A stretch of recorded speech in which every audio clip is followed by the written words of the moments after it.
مرحبا بك سي لطفي. شكرا شكرا. قبل ما نحيد الكلمة سي لطفي يفضلكم زملائي تو يكمل، وبعد ما يكمل سي لطفي البريزونتاسيون دو سوجي دونك اللي عنده سؤال أو تدخل يكتبوا في الديسكسيون وإلا يطلب الكلمة بليف لو دوا.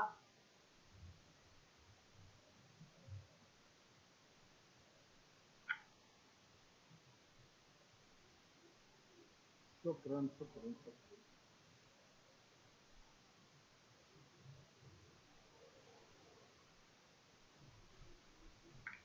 وتو سي لطفي تفضل ليك الكلمة.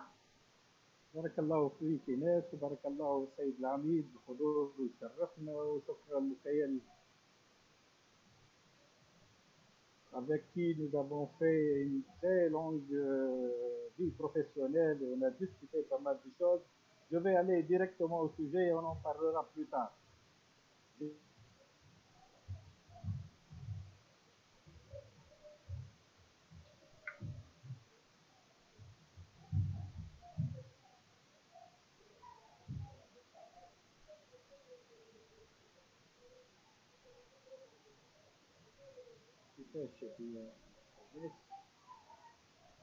Donc si Lotfi, vous pouvez partager l'écran. Voilà. Explique الكلمة. شكرا شكرا شكرا إيناس.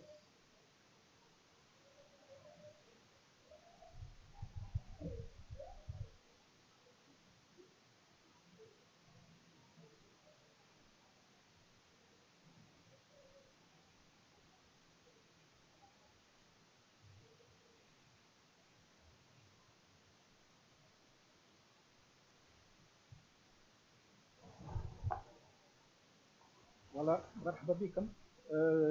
Ce séminaire-là, c'est dans le cadre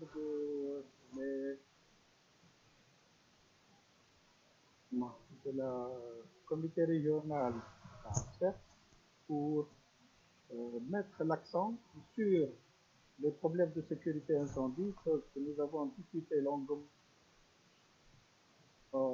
La question est de poser une généralité sur les bâtiments d'habitation, établissements recevant du public, les ERP et les locaux d'activité. Ce n'est qu'un seul volet. Parmi la présentation va être focalisée que sur l'habitation et les ERP et les locaux d'activité. Voilà.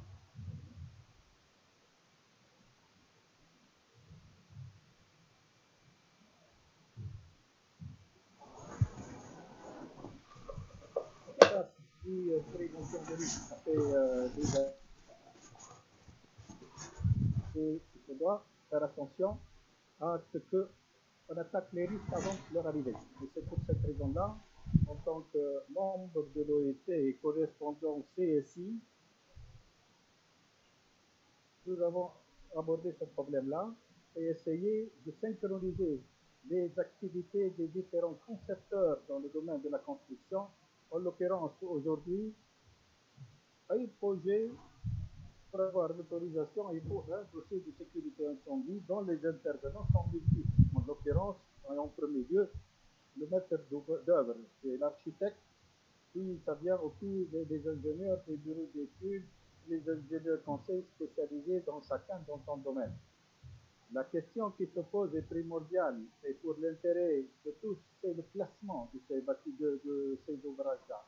Si c'est des bâtiments d'habitation, ERP, et pour permettre le classement et minimiser les coûts et orienter le client vers la bonne solution, il y a lieu de bien connaître cette réglementation.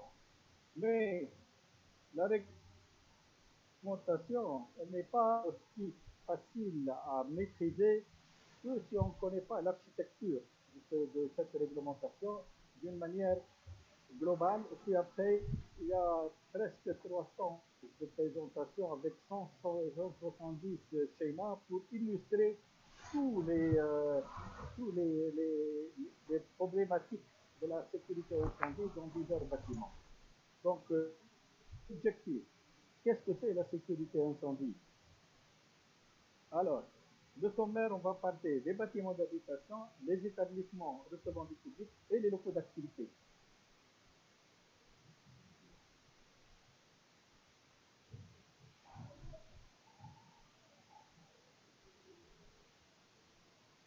Les bâtiments d'habitation. Les principes de sécurité. Qu'est-ce qu'on peut parler de sécurité incendie des bâtiments? Ce sont des règlements au sens de la réglementation sécurité incendie comprennent des bâtiments ou parties de bâtiments abritant un ou plusieurs logements, un bâtiment d'habitation. Les principes de sécurité imposés par la réglementation et la législation en vigueur sont les suivants. On doit pouvoir porter dans un logement où l'on fait sortir une personne couchée sur un brancard. L'installation d'un ascenseur desservant chaque étage est obligatoire dans les bâtiments d'habitation collectifs comportant plus de 3 étages au rez-de-chaussée. Ça, c'est une exigence. Position des locaux, les structures, matériaux et l'équipement des bâtiments d'habitation doivent permettre la protection des habitants contre l'incendie. C'est-à-dire là, il y a des degrés coûteux de structure, il y a des classements au feu très haut, il y a les équipements qui doivent avoir une certaine spécification. Tout ça doit être tenu en compte. Et en plus, en principe, doit être mis dans le cahier de charge. Donc, c'est au niveau de l'architecte, au niveau du maître d'ouvrage. Les logements doivent être isolés. Les locaux qui, par leur nature ou leur destination, peuvent constituer un danger d'incendie ou d'asphyxie. La construction doit permettre aux occupants incendies soit de quitter l'immeuble sans secours extérieur, soit de recevoir de tels secours. Ça, c'est le principe de ce qu'on attend de cette disposition de sécurité incendie. Les installations, les aménagements et les dispositions mécaniques, automatiques ou non mis en place pour permettre à des immeubles doivent être. Ce n'est pas nous on met des installations et on les oublie, doivent être entretenues et vérifiées de telle manière que le maintien de leurs caractéristiques et leur parfait fonctionnement soit assuré jusqu'à des immeubles. Et pas laisser qu'après on perd la qualité et l'objectif. Qui sont là, les propriétaires sont tenus d'assurer l'exécution de ces obligations et de vérification. Ils doivent pouvoir en justifier notamment par la tenue d'un registre de sécurité. Ça, c'est une responsabilité légale. Le propriétaire ou la personne responsable désignée est tenue d'afficher dans les halls d'entrée, près des accès aux escaliers et aux ascenseurs, les consignes à respecter en cas d'incendie, les plans des sous-sols et du rez-de-chaussée, les consignes particulières à chaque immeuble à respecter en cas d'incendie doivent être également affichées. Ça, c'est une réflexion. Chacun doit savoir si ces choses-là sont en train d'être faites ou pas. Sinon, il est temps de voir et de corriger. Également, les éléments suivants intégrés sur les plans d'intervention. L'emplacement des cloisons principaux, la structure, et les cheminements des sous-sols, l'indication des dégagements, voies intérieures ou cours permettant d'atteindre l'extérieur du bâtiment, l'emplacement des ascenseurs et monte-charges avec leur accès, l'emplacement des locaux poubelles et s'il existe d'un vide ordure, l'emplacement des moyens de secours, notamment les prix de colonnes sèches et les commandes de désenfumage. Également, le propriétaire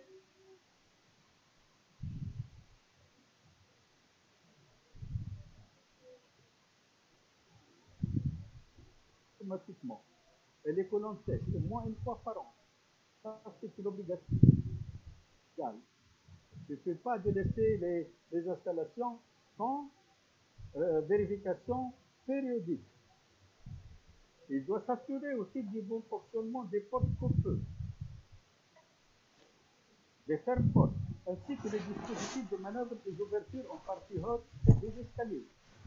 Après, les exutoires, en cas de fumée dans les escaliers, doivent être automatiquement ouverts. Entretien de toutes les installations concourant à la sécurité et doit pouvoir le justifier par le tenue d'un registre de sécurité. Ceci, bien sûr, par rapport à le classement bâtiment, parce que les bâtiments sont classés en première famille, en deuxième famille, en troisième famille A, troisième famille B et quatrième famille, jusqu'à arriver aux immeubles grande hauteur et IGH. Donc, la réglementation estime pour chaque niveau quelles sont les consignes à mettre en place. Maintenant, partant du bâtiment d'habitation, juste un mot. Les bâtiments d'habitation, pour nos amis architectes, c'est très important à ce que cette partie-là soit vue suffisamment à l'avance, c'est-à-dire même au stade de l'esquisse, parce que les classements importants, c'est pas la même chose quand on parle d'un bâtiment quatrième famille où il y a des emprimages de circulation, il y a des exutoires, il y a des consignes de sécurité, il y a pas mal de risques importants. Le degré pour peu des structures, il varie aussi, mais d'une heure jusqu'à 2 heures, même 3 heures en cas d'isolement. Donc c'est important pour le coup. Si on se classe en troisième famille B ou en troisième famille A ou en famille, et tous ces classements-là sont tributaires de la hauteur, de l'accessibilité des voies. Donc la réglementation, elle le spécifie d'une manière claire. Donc il serait opportun à ce que nos amis architectes voient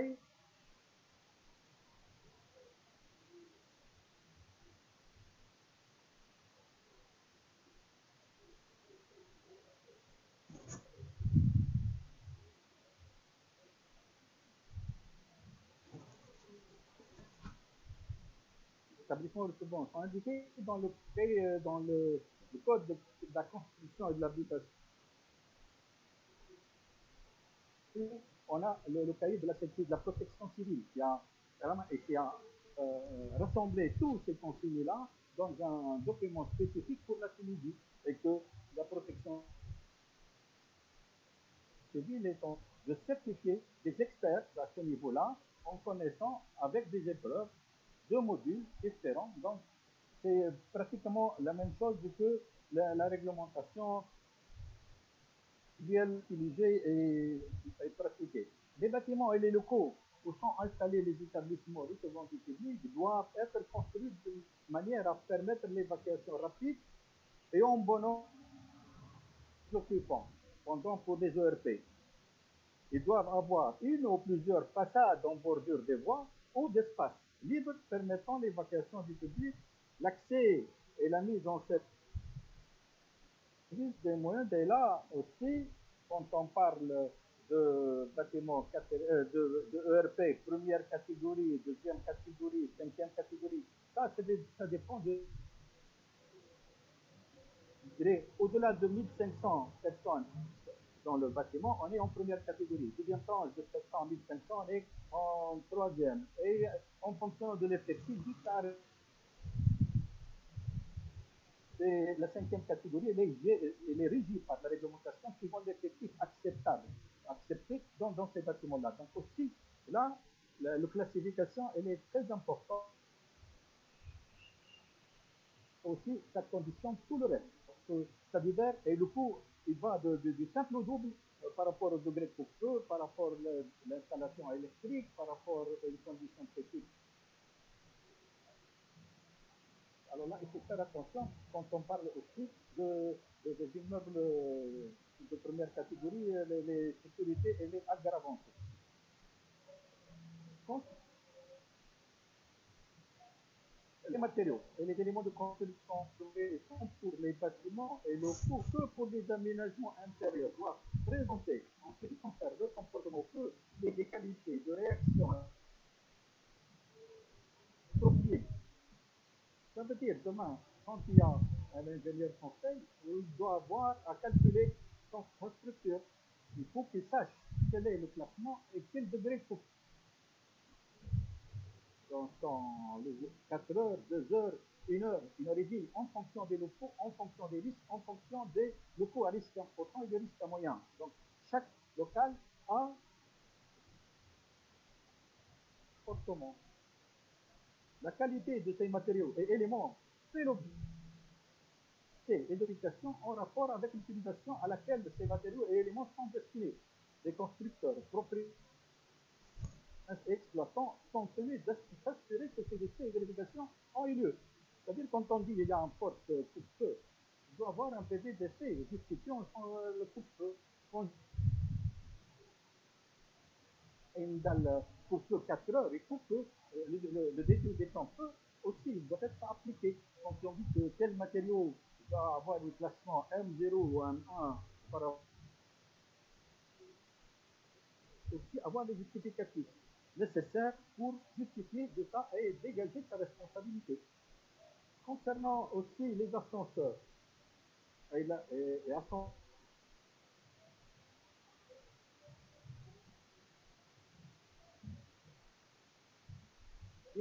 à certains types d'établissements doivent présenter des garanties de sécurité et de bon fonctionnement.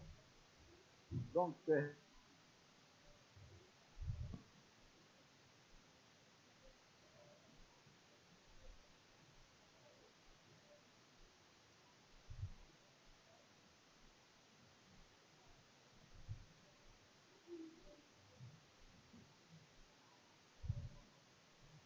par un organisme agréé. S'il ne le fait pas, donc il est défaillant et risque de ne pas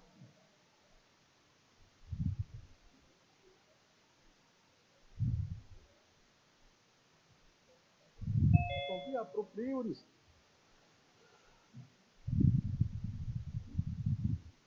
Le règlement de sécurité adopté les évaluations courantes. Ça, c'est pour votre information et l'architecture de la réglementation des ERP. Il y a des articles qu'on appelle les articles M. Ce sont les dispositions à tous les établissements. C'est les généralités applicables à tous les établissements. Les GE, ce sont des dispositions aux grands établissements. Les 4 premières catégories, du premier jusqu'au 5e catégorie. La 5e catégorie, elle est dans les dispositions PE, aux établissements de petits établissements. Les constructions, quand on dit CO, il y a presque une soixantaine d'articles qui parlent de construction. Locaux à risque important, les risques moyens, l'accessibilité, tout ce qui est relatif à la construction. Et c'est là aussi, mes amis architectes, ils doivent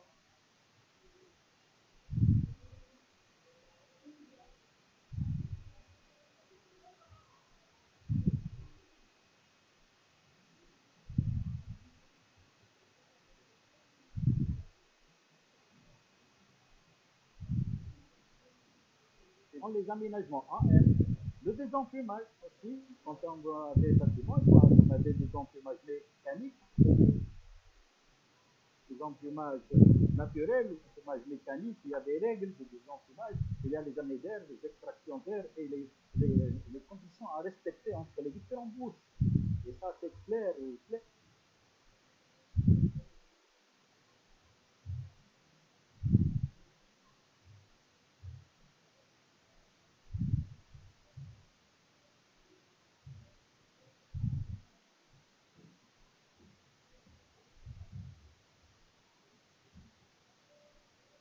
Et il y a aussi des aggravantes sur l'installation électrique. L'éclairage aussi, une disposition à entreprendre. Les ascenseurs, les escaliers mécaniques et trottoirs. Carrément aussi, il y a des dispositions à entreprendre pour en termes de sécurité incendie. Les installations typiques, les moyens de secours et les PE, ce sont les dispositions aux petits établissements. Ça, c'est les établissements de 5e catégorie qui sont classés par la réglementation en fonction de l'effet. C'est-à-dire là, tu peux trouver un bâtiment de bureau qui fait 6 ou 7 étages, mais il est classé 5e catégorie parce que l'effectif qu'il y a dedans, il est inférieur au seuil de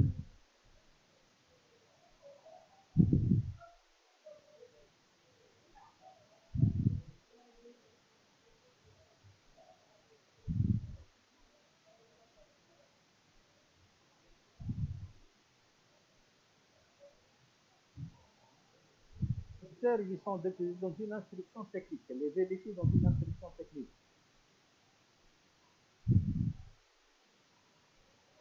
Autre chose, les discussions particulières. C'est-à-dire, là, on ne peut pas travailler à un hôtel comme un bureau. Donc, la réglementation, elle a fait des dispositions particulières qui sont définies dans la réglementation de sécurité comme type. Donc, les structures d'accueil pour personnes âgées, c'est ce qu'on appelle les établissements type J. Les salles d'audience, les salles d'audience et de conférence, c'est des établissements type. Les magasins de vente, les centres commerciaux, c'est du type M.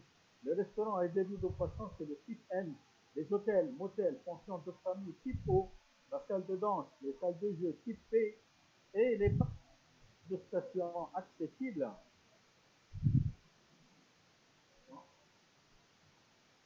Les parcs de stationnement public, c'est les types PS. Également, les tables les colonies de vacances, c'est les types R. Les bibliothèques, les centres de documentation, de consultation d'archives, les types S. Les salles d'exposition, type C. Établissement de soins, c'est le type I. C'est l'établissement très aggravant.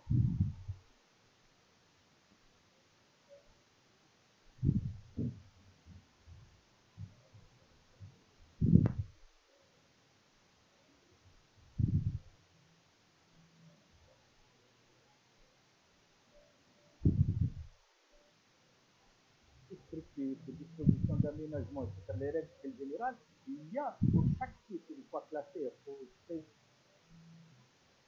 d'exposition type C, je vais dans le bouquin type C et je regarde toutes les rubriques qu'il y a dans ce type C, qu'est-ce qu'il demande en termes de structure, de découpe, en termes de tout est pour chaque type. Donc il suffit maintenant de comprendre dans notre plan ou notre conception faite par les différentes destinations et faire notre classement et après dire que je peux avoir quelque chose de multiple. Il y a un établissement dans lequel il y a le type R, le type I, le type isolé entre eux ou pas, et en fonction de ça, on plonge de nouveau dans la réglementation et pour voir quelles sont les dispositions à prendre là-dedans. Concernant les ERP, les ERP c'est très important à dire et c'est un à suivre parce que là, ça varie effectivement. La cinquième catégorie sont les moins et la première catégorie, quand on dit 1500 personnes à faire sortir de local pour une incendie d'une manière cool, il faut qu'il y a les dégagements. Les unités de passage, les dispositions d'alerte, d'alarme, la protection des cages d'escalier, des emprimages des cages d'escalier, c'est le coup. Très importantes et en même temps, il ne suffit pas de les mettre et les oublier, il faut les entretenir et les mettre toujours d'actualité et justifier de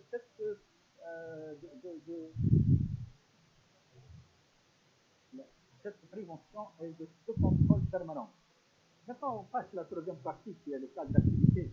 Donc, le cadre d'activité, c'est là où il y a les travailleurs. Donc, on a la responsabilité du chef d'État. Il est comme responsable. Il est responsable. Et il doit mettre en œuvre les mesures suffisantes et nécessaires à garantir la sécurité et la santé de ses salariés. C'est la base des c'est quoi? Il faut éviter les risques, évaluer les risques qui ne peuvent pas être évités et combattre les risques à la source. Adapter le travail à l'homme, la conception des postes, le choix des équipements, des méthodes de travail et de production et de réduire les effets de ceux-ci sur la santé. C'est-à-dire là, on ne peut pas faire, on ne peut pas donner à quelqu'un un travail qui n'a pas été formé pour. Un exemple, tu peux prendre l'élévateur qui est comme une voiture, hein. Puis après tu la donnes à quelqu'un pour la faire, il peut se faire des catastrophes, hein, et tout, il peut se créer même une incendie. Également, il faut tenir compte de l'état d'évolution de la technique. Parce que pas de mettre une fois, mais toujours, il y a l'évolution de la technique, l'évolution de l'alimentation et la veille réglementaire. Donc, il faut planifier la prévention en y intégrant dans un ensemble cohérent la technique, l'organisation du travail, les conditions de travail, les relations sociales et l'impact. Il faut prendre des mesures de protection collective en leur donnant la priorité sur les mesures de protection individuelle. Donc le local doit être aussi sécurisé et doit permettre de travailler santé en sécurité. Évaluer les risques dans l'aménagement ou le réaménagement. Même si on touche à quelque chose, on peut faire une extension, il faut aussi avoir ça dans la tête, il faut toujours procher les règles de l'art, les concepteurs, pour, quand on fait une mise à jour, la mise à jour doit aussi tenir compte de la réglementation qui évolue. Et il y a parfois, pour éviter et minimiser les risques d'incendie possibles, on ne peut pas mettre de l'encre dans un local ou un pays d'imprimerie où vous avez un risque énorme d'incendie. Il faut faire attention à toutes les modifications et les aménagements, bien que la réglementation peut déroger quand il s'agit des aménagements et qui ne touchent pas la sécurité, aussi avec la base de il y a des affiliations possibles, il faut en être au courant. Aussi, précisément la sécurité incendie dans les bâtiments des locaux là, les bâtiments et des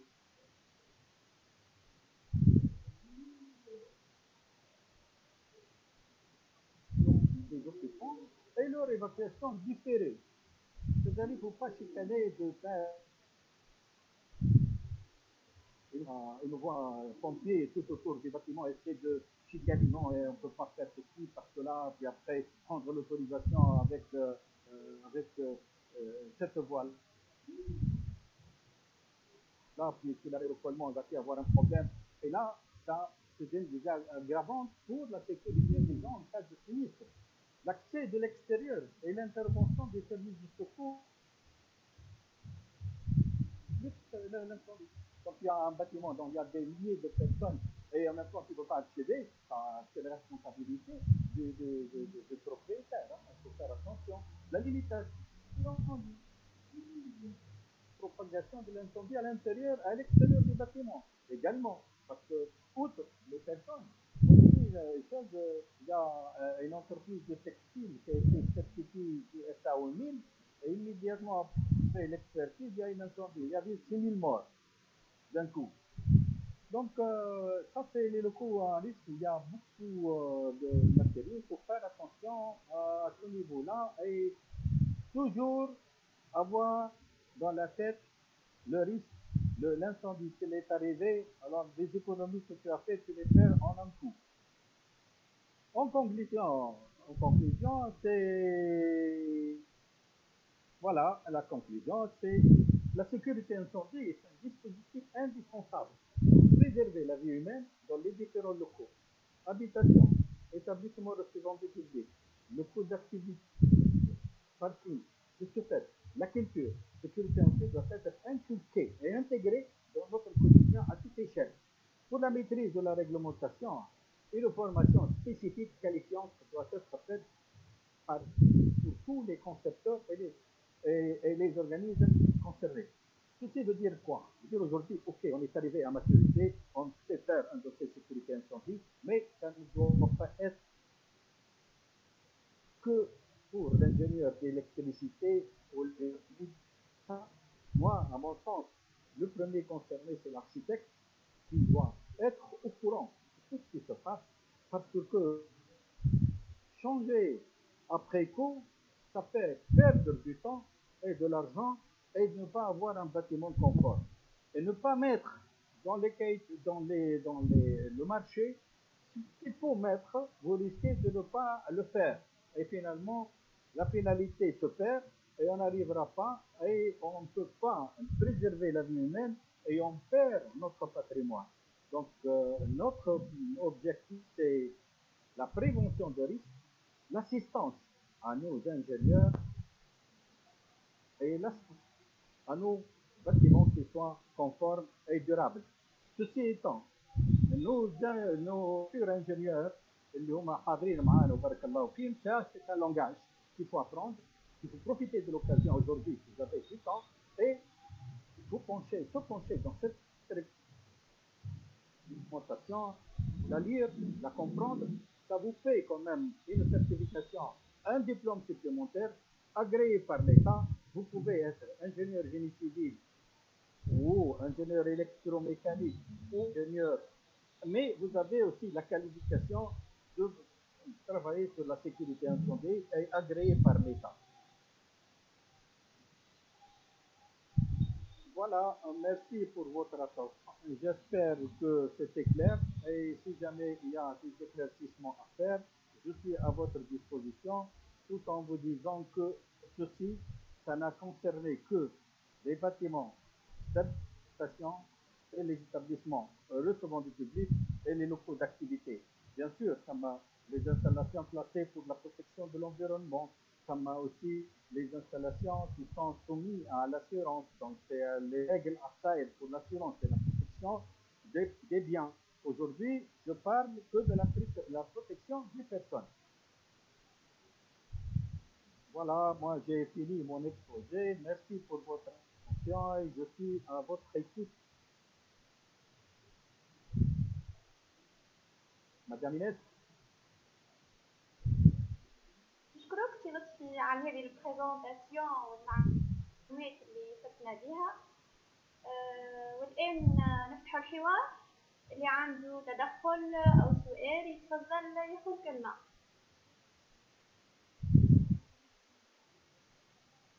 شوف يا حسن بوشعالة يطلب الكلمة.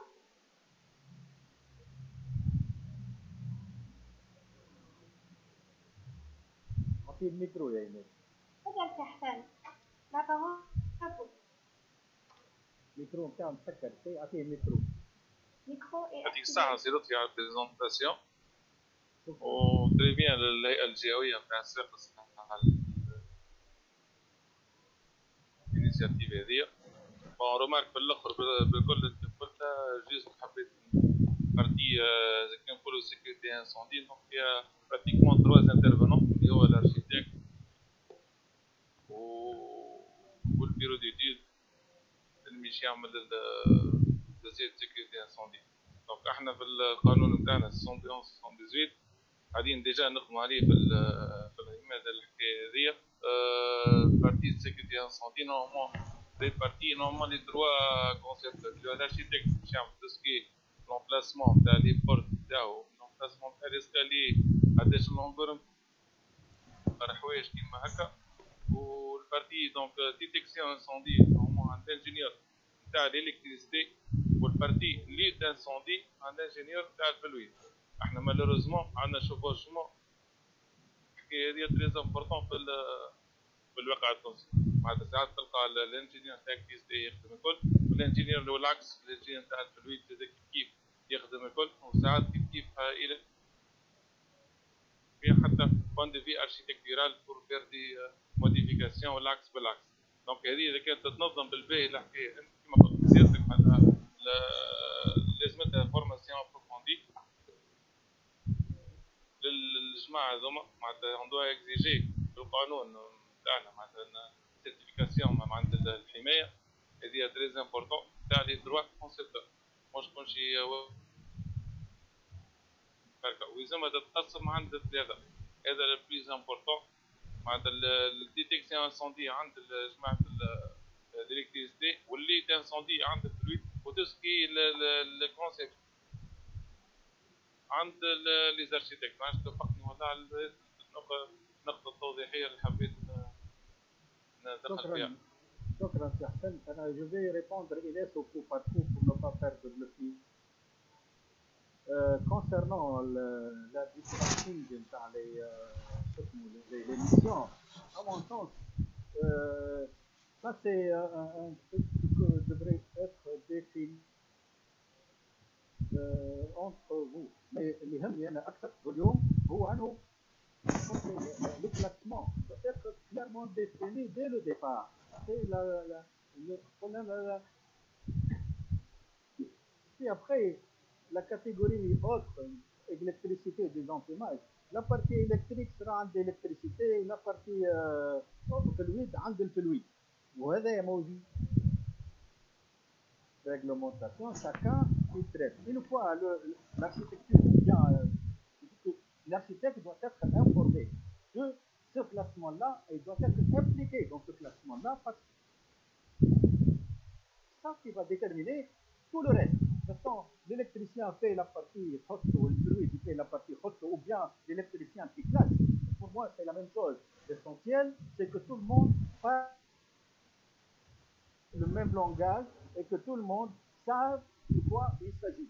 Parce que tu viens aujourd'hui en tant qu'ingénieur d'électricité ou de fluide, tu fais le dossier sécurité, tu vas classer et tu vas appeler l'architecte, il voit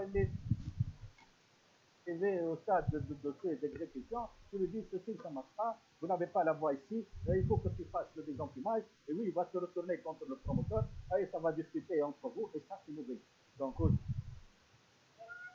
si on est parti d'une certaine maturité, et à mon sens, tout ce monde-là doit comprendre ce que c'est la réglementation, qui doit être le tchabba bien, bad, on parle tous le même langage. Il suffit de donner coup de fil, le bout de fil, voilà, j'ai un troisième famille, j'ai un ERP première catégorie, les textes sont là, et c'est incontournable. Tout le monde doit se former dans ce domaine-là. Qui fait quoi? C'est un problème de tout, problématique, la finalité et l'exécution et la protection des gens. وانا ما نصوت اذا كانت تحب تعمل ريبارتيسيون قول انا دونك tout ce qui est construction c'est l'architecte, qui est électricité et متابعها c'est l'ingénieur d'électricité, et tout ce qui est climatisation chauffage c'est l'ingénieur de fluide. Chacun il fait on se fait le concept.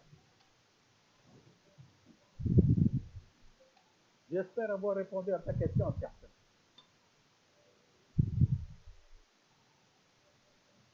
شكرا سي لطفي. Comme la journée, il faut que c'est une boîte de discussion, c'est l'autre fait. On a des questions aussi. Si Khaled Tlili, pouvez-vous s'il vous plaît préciser si l'obligation d'avoir un ascenseur pour les immeubles d'habitation de 3 étages ou plus fait partie de la nouvelle réglementation de la sécurité tunisienne 2017 ou d'autres réglementations? Elle est obligatoire. R plus 3 obligatoire et même pour la Tunisie, je pense qu'elle est devenue R plus 2. C'est obligatoire. Parce que tu ne peux pas en prendre quelqu'un sur un blancard qui le fait descendre, il faut avoir l'ascenseur pour les bâtiments d'habitation. Okay. À notre question de la part de Khaled, s'il vous plaît, pouvez-vous nous donner le nom de la réglementation à appliquer dans les locaux de travail? Le locaux de travail, c'est le code de travail, principalement.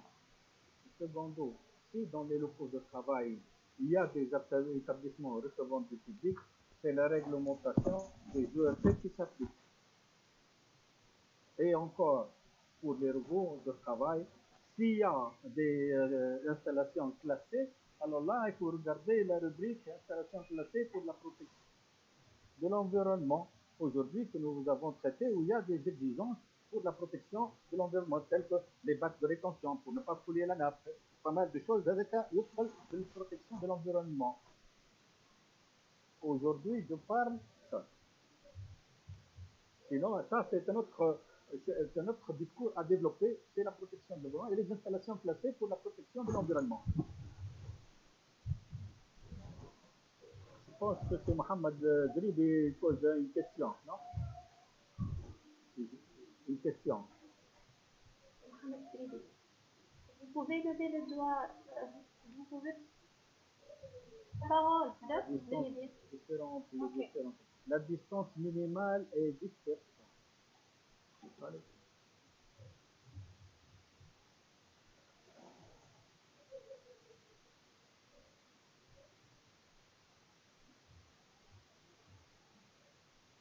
D'autres questions?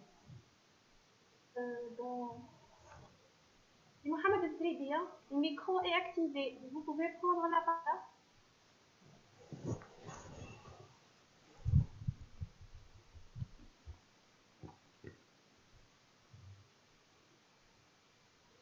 d'autres questions? Madame Imen, bonsoir, je vous... Oui.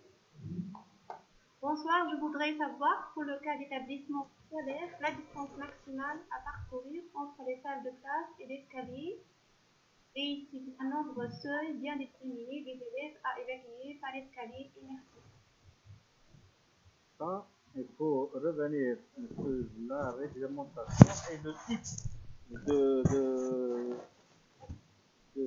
de type de bâtiment بالنسبة l'établissement scolaire et vous trouvez tout ça en détail, les distances à parcourir et l'emplacement même des extincteurs et les escaliers, tout ça c'est clair dans la réglementation. Aujourd'hui, donc pour revenir à la réglementation concernée pour l'établissement scolaire.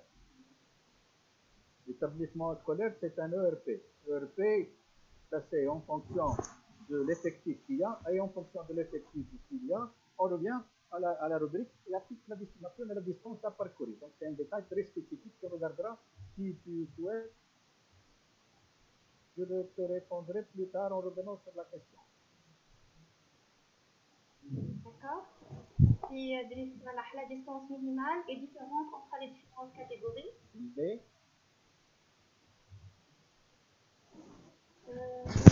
la distance minimale est-elle différente entre les différentes catégories? La distance minimale entre quoi et quoi? La distance minimale entre les diverses catégories. Bien sûr que oui. Bien sûr que oui. On ne peut pas parler d'une distance dans les... Pour atteindre un escalier, oui, en fonction de l'effectif, en fonction des classements. Je dis la réglementation, s'il faut la bien appliquer, je dis il y a 300 pages et 170 illustrations. De l'avoir d'une manière détaillée et avoir toutes les réponses, c'est ça. Il faut avoir tout ce temps-là pour les regarder. Et puis on trouvera toujours les questions, les réponses.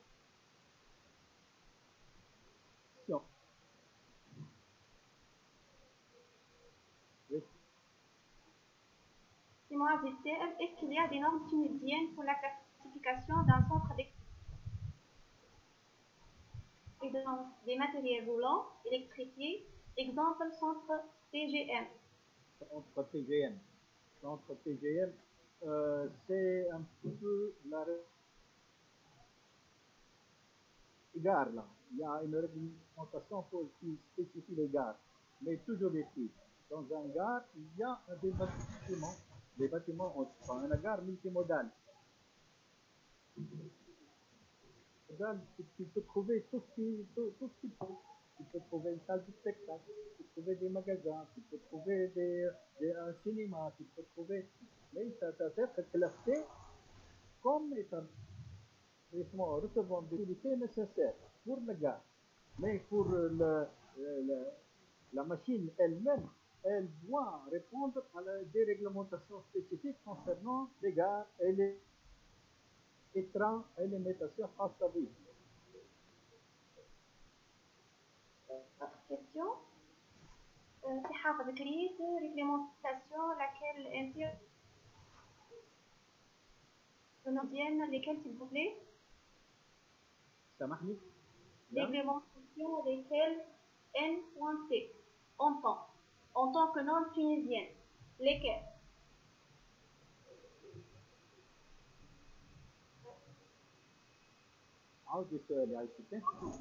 Vous pouvez prendre la parole. D'accord?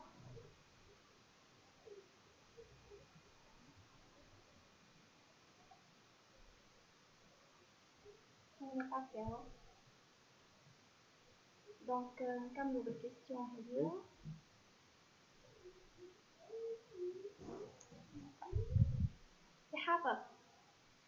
le micro est activé, vous pouvez prendre la parole. مرحبا. لأنه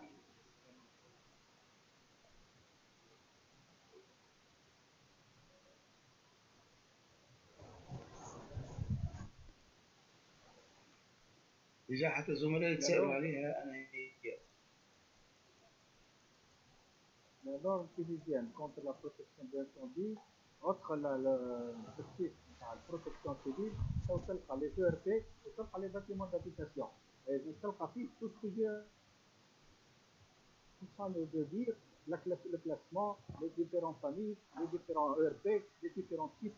C'est pas un bouquin, ça, c'est charge de la protection civile. Sur ce document référentiel, c'est lui qui est base pour former les gens qui veulent être certifiés par l'autorité compétente, c'est-à-dire la protection civile, il a l'habilité et le droit de signer les documents et de répondre carrément à être agréé par la protection civile. Il y a toute une fois que tu réussis les deux modules de 15 jours, là, un module de 15 jours, première partie, le deuxième module de 15 jours, deuxième partie. Et pour rapprocher un peu le service aux régions, on va essayer de voir avec l'OIT s'il y a moyen de s'approcher et d'agréer des formateurs locaux et de faire ces formations ici à Pâques au lieu d'aller à Tunis. Parce qu'aujourd'hui, c'est pas au siège de Tunis.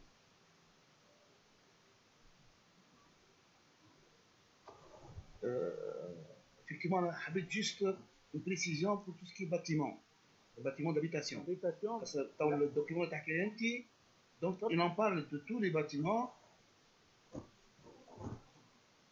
habitation, industrielle et tout. Là, il y a tout un bouquin qui parle du règlement de l'habitation, avec les différentes catégories. Première famille, premier type, deuxième type, troisième type A, troisième type B et quatrième famille. Au-delà de 50 mètres pour l'habitation, ça devient un IGH. Donc tout ça, si tu veux avoir la protection civile, site al-Himaya al-Madaniya, tu vas trouver le document. Donc, on passe à notre question. Certaines, pourquoi la loi tunisienne exige l'approbation des dossiers pour les bâtiments d'habitation, non pour les locaux d'activité troisième catégorie? Non, ils demandent les autorisations de bâtir, c'est obligatoire. Finalement, si tu vas faire, pour passer à l'autorisation, il va te demander le dossier sécurité. Donc, auquel cas, il faut le faire. Aujourd'hui, si vous n'êtes pas, en tant qu'ingénieur français, vous êtes en train pas les faire, il y a d'autres qui sont en. Et on revient au problème de cachet. Il faut éliminer les gens qui font pas le travail, qui font le travail de l'ingénieur, alors qu'ils n'ont pas le droit. Et ça existe. Il y a des gens de faire des dossiers de sécurité incendie, alors que c'est le travail de l'ingénieur et l'architecte. Vous voyez, expliquer précisément les mesures à prendre pour la sécurité incendie dès la première esquisse. De la première esquisse. Yeah, oui. Donc, c'est ça. Document de sécurité incendie, il y a la réglementation. La réglementation, elle est bien claire. Livre les bâtiments, les 4 premières catégories en fonction de l'effectif. Et si une fois l'architecte il a fait son esquisse pour le maître d'ouvrage, et ça, l'histoire démarre par là. Une fois l'architecte il a mis en plan le besoin du maître d'ouvrage, et c'est comment se place dès maintenant. Donc les documents sont là, à partir de l'esquisse ou à partir de l'idée, ils sont là et il faut que ça démarre par là pour éviter tout équivoque. Et que clair à tous les niveaux, promoteur, parce que c'est lui qui va payer, maître d'œuvre, l'architecte, parce que c'est lui qui va faire le classement et mettre le cahier de charges spéciaux, les lots spéciaux, pour que chacun sache qu'est-ce qu'il doit faire en fonction de ce classement. C'est pas la même chose que je sois un ERP première catégorie ou une cinquième catégorie ou un bâtiment d'habitation quatrième famille ou quatrième type et un bâtiment d'habitation qui est de deuxième famille ou la troisième famille. Entre la troisième et la quatrième famille, tu as le désenfumage des circulations obligatoire. Troisième famille, tu ne l'as pas. Et parfois, la réglementation atténuée en accord avec la protection civile, si tu as des ouvertures dans les couloirs, elle peut ne pas t'obliger à faire de la ventilation mécanique, de désenfumage mécanique. Donc, c'est important de simplifier de la réglementation à tous les niveaux pour que tu choisisses le classement le meilleur qui t'évite de dépenser le maximum.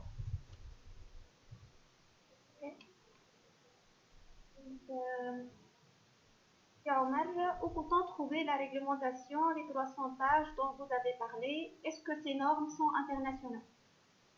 Les normes, le norme tunisienne, pratiquement, ils sont calqués sur les normes françaises. Et depuis pas mal, on utilise ce qu'on appelle les bouquins rouges. Rouges, ce sont la structure que je viens de vous parler et qui aujourd'hui existe. Donc, Narja toujours, les ERP, le bâtiment d'habitation, c'est des documents de la protection civile et il existe dans le site de la protection civile. Aujourd'hui, et il faut les prendre sur le site d'habitation, les ERP, etc.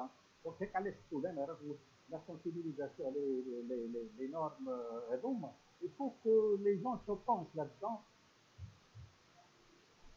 Jeunes ingénieurs qui sont en cours de formation, ils ont le temps aujourd'hui de regarder de près ces documents-là et cette réglementation-là en extra même, en extra scolarité, parce que ما يخرجوش الجامعة الشيء هذا يقعد روحه متحضر انه عنده سو لونجاج لا سو باك جراوند اللي هو يخول له دومان دير بوليفالون بلوس ça va l'aider à avoir beaucoup de technologie. Colonne sèche, colonne humide, coupe détection incendie, porte par flamme, porte de feu, tout ça c'est de langage technologique qu'il faut savoir pour comprendre ce que c'est. Pour ça s'apprend. Les 300 pages, c'est un guide. C'est un guide qui facilite la compréhension de la réglementation. C'est un guide qu'on appelle la guide du CSTB, le Centre scientifique de technique de bâtiment. Et ici, les illustrations nécessaires, اللي هي تكتيك عند la protection civile et le fond. Ici, les formateurs de la protection civile. Donc, s'il y a le besoin et le souci de se développer, celui qui veut avoir une formation, on peut la développer. Et on peut créer des formations pour aider les gens à mieux comprendre le langage de la sécurité incendie et les préparer pour l'examen qui se fera par la protection civile et la compréhension. Et ça, je pense, c'est d'utilité parce que ces choses, ça prend dans le temps. Moi, en discutant avec, pendant 35 ans, en discutant avec صابر تفتح خير الدين عبد الكافي مدام Léo Khayem, تعدينا بكل les dossiers, on restait à discuter même le classement et la finalité de le classement jusqu'à arriver à un certain débat qui se fait tous les jours et en apprenant, en discutant, en voyant un peu les différents cas et en s'affrontant à même des discussions avec le promoteur qui n'accepte pas. Voilà. Donc, je pense qu'on a répondu pratiquement à toutes les questions. Juste, Monsieur Kouba demande la parole. Donc, question sur Kouba et Monsieur monsieur, c'est quoi le débat? Si. Bon.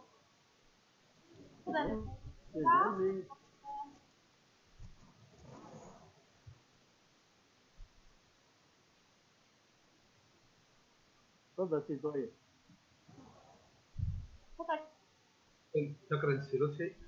مرحبا. Juste الله يخليك juste une petite remarque concernant l'administration de la conversation. Je suppose qu'elle pourra être beaucoup mieux que ça.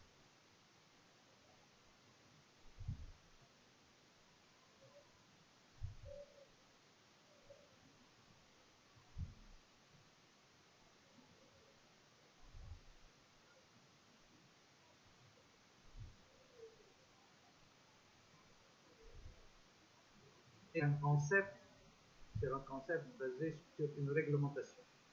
Si on ne fait pas une réglementation,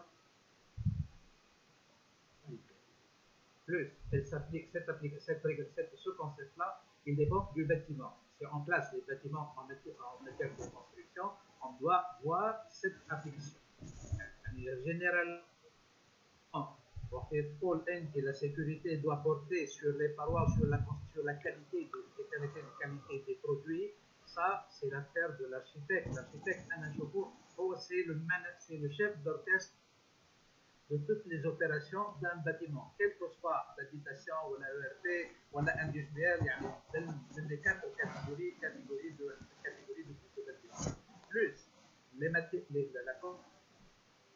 première poste, les emplacements. On peut remarquer un peu cette remarque. Les joints, tout ce qui est traversé de parois, on voit pas quel moyen de sécurité. Parce que pas uniquement les plaintes, mais les fumées qui traversent les différentes étages. Les gaines techniques qui sont ouvertes, pratiquement aucune protection. Les joints de dilatation, aucune protection entre les espaces. Mais parce que les coupe-feu ou les femmes les coupe-feu, pratiquement on ne les voit pas dans les bâtiments civils, ou dans les bâtiments ERP, ou dans les bâtiments recevant du public. Qui fait remarquer les choses, il n'y a aucun plan de sécurité, un plan de sécurité pour évacuer les gens. Aucun. Ni en tableau, ni en communication. Si on va regarder dans son ensemble, avec l'évolution du bâtiment actuellement dans les bâtiments connectés, il n'y a pas de moyen de communiquer avec le public pour les faire évacuer, quelque soit partiellement ou totalement. Shukran si Zohir pour votre information et réponse. Les traversées de parois et de coupe-feu, ils sont clairement à la réglementation. Premier point, il n'y a pas les portes coupe-feu. S'il y a les portes coupe-feu, regardez dans les hôtels, il y a toujours des portes coupe-feu. Et il y a un risque dans les bâtiments. Les coupe-feu, ça dépend où on peut les placer. Donc, généralement, dans les locaux à risque important, on a toujours des portes coupe-feu. Dans les hôtels, des portes coupe-feu asservies. موجودين. بالنسبة للافيشاج des plans, etc. C'est vrai, comme نقص موجود dans les bâtiments d'habitation. Et les gens, c'est la prévention de risque. Il est temps d'en parler. Il est temps de faire attention, il est temps d'organiser et de synchroniser les activités pour l'intérêt de tous. Concernant les traversées de parois, désormais il existe, mais les gens ne se regardent pas sur ces détails et ils regardent que l'essentiel. Ici, il y a aussi la protection civile.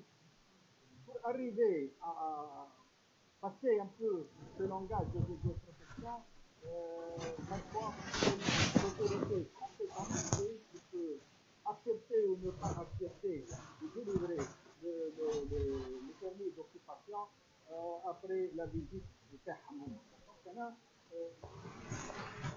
qui évolue dans le temps et qui évolue avec la société et qui évolue avec le pouvoir public si on veut. Donc on doit évoluer, on doit synchroniser. اليوم وحكينا على مستوى الجهويه والعماده ان un sujet à débattre, à ouvrir le débat pour mieux s'organiser autrement. Et moi je répète aujourd'hui, à nos amis architectes, de regarder cette question de près et de se familiariser avec la réglementation et que chacun qui joue le rôle du chef d'orchestre. شكرا سيدي. On va terminer par l'intervention de Simoise. Bon sujet, il y a وقت, mais Inch'Allah, on va organiser.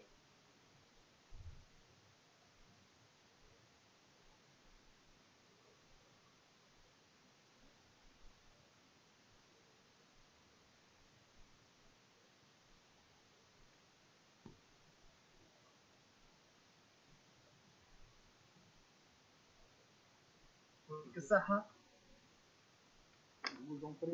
مرحبا عايشك. الأول هو أنا سألت على السونتر دو مانتونونس ديكسبلوتاسيون تاع الماتريال رولون إلكتريفي، مانيش نحكي على لاكار. سألت على مثلا كيما تي جي ام في تونس، السونتر تاع تي جي ام، سونتر مانتونونس تاع المترو.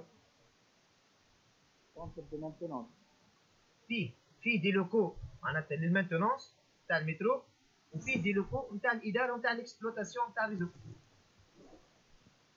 دونك اسكو ثم دي نورم تونيزيان بالنسبه لي سونتر هذم ولا؟ Le code de travail. Il y a des travailleurs, le code de travail qui il est clair aussi. ترجع le code de travail tunisien. Il y a des versements, il y a des locaux, il y a des locaux à risque important. Ce sont des dispositions que vous pouvez trouver dans le code de travail. بالنسبه للدوزيام بوان. Oui, non. دوزيام بوان نرجعوا نحكيو على لو ار بي والسيكوريتي انسوندي في لي زو ار بي. Oui. في تونس. اللو تاع السيكوريتي انسوندي اللي في الكونسيبسيون وفي لي ترافو الدوله تحط برشا فلوس على الزياده تاع السيكوريتي انسوندي والحمايه ما توافق لها كان ما يكون الامور ريجلو 5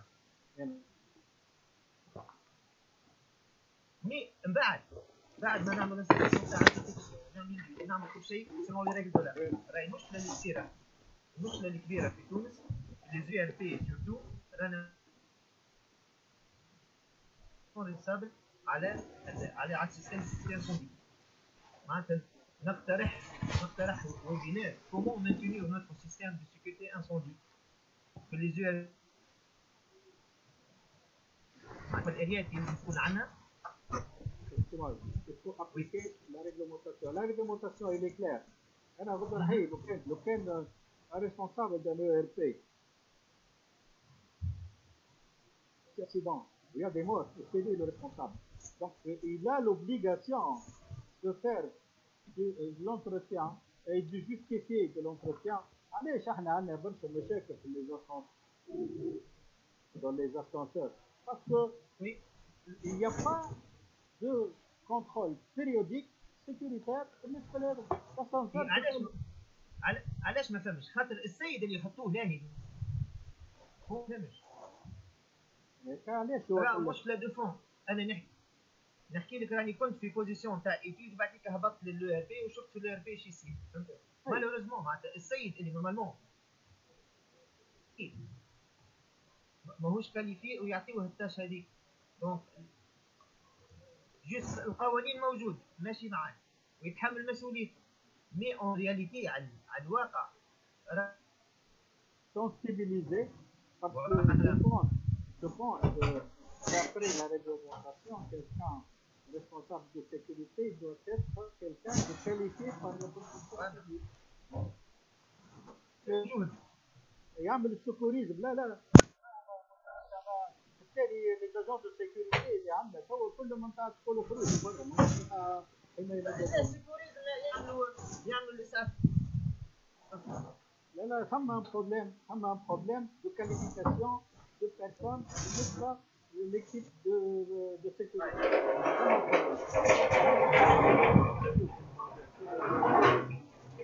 Cohérence, les différents non-conformités par rapport à la réglementation et d'essayer de remonter les suggestions et les observations pour ceux qui sont de droit de faire.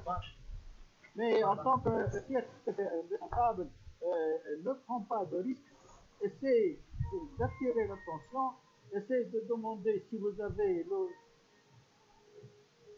responsabilité d'être dans ce genre de poste, ne prenez pas de risque, parce que vous serez le premier à être visé. Oui. Merci, c'est votre. مرحبا بك. عايش توكيزي عايش. sujet très riche تفاعل كثير من قبل الزملاء دونك نحب نشكركم الكل على تفاعلكم شكرا سي لطفي على كل هيك التصحيحات بون سي لطفي مش نعطيك الكلمة عندك كلمة الختام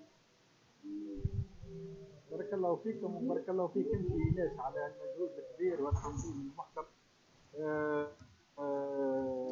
ان شاء الله نكونوا نحن ان شاء الله نكونوا المعلومه وصلت وتوجور ايتي nous sommes à votre disposition à votre écoute حتى ولو ان ظهر في بلادنا اللي عنده اي استفسار ولا اي ملحوظ فيما يخص انا كتب دو لا ريغلومونطاسيون ولا يجوز فورمير nous sommes à l'écoute. أنا والحياة الموجودين لنا تبارك الله nous avons une équipe qualifiée dans tous les domaines, des gens expérimentés plus de 20 ans, aujourd'hui leaders dans leur domaine et on peut apporter beaucoup de choses ensemble. يعطيك الصحة. بارك الله فيكم على الحضور وعلى الثقة. يعيشك. يعطيك الصحة سي لطفي. نحب نزيد نضيف حق سي لطفي ما قلتهاش في البداية هو أنه جانب المستوى العلمي اللي يتمتع به ثم أيضا الجانب الأخلاقي بالحق هو مثال العطاء